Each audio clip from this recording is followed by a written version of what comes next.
pag ano, kung tumagal pa ako dito, ba isa sa inyo na rin yung malagay. Okay yan. Yeah.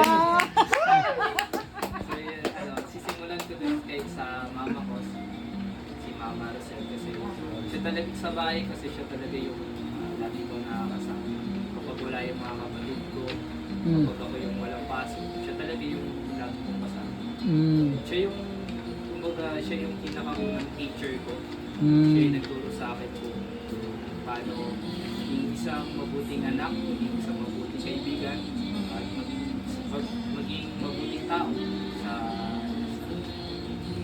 mga araw-araw. Then, kahit na sa is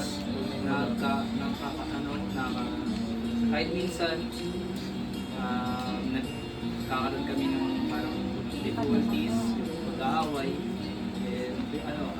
para siyang si God eh.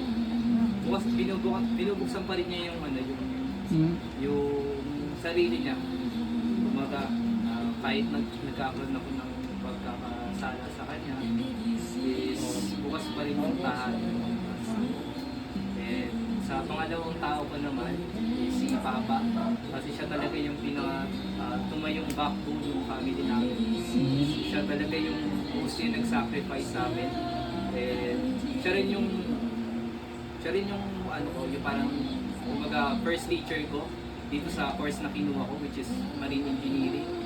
Sa kanya ko nakuha yung mga skills na kailangan ko sa course, which is yung pag-welding nga, tapos yung pag-machining. And sa kanya ko lang natutunan yun. And sa pangatlong tao ko naman is si kuya ko. Kahit minsan is nagkakaroon kami ng parang pag-aaway din. Kahit minsan naiingit ako sa kanya kasi yung minsan kasi nakakaramdam ako ng parang, alam mo yun, yung parang mas pinapaboran siya. And kahit na ganun, still, di pa rin naman kami nasisira. Still, we got each other's back. Kahit anong mangyari, nandun pa rin siya para sa akin, mga suporta. And for my fourth people, yung kapatid ko, yung magbunso kong kapatid, si Claudia. Ayan, kahit sobrang kulit nun, kahit lagi rin kami nag-aaway, still, mahal na mahal ko pa rin siya. If may means na ako para tulungan din siya sa studies, yun, matutulungan ko din siya.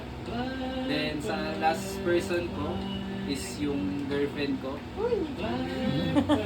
So, yung girlfriend ko kasi may mga bagay kasi na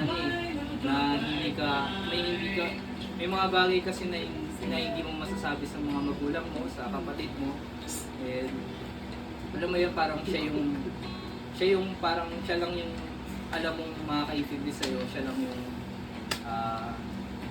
yung parang madadamayan ka on all, kahit worse or better.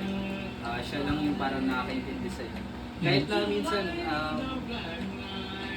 minsan may mga difficulties din, and minsan nauwi sa breakups, still kahit na ganun, pinaparamdam niya sa akin na nandun siya, na handa niya akong samahan kahit na ganito pa lang ako, kahit wala pa akong nararating sa buhay.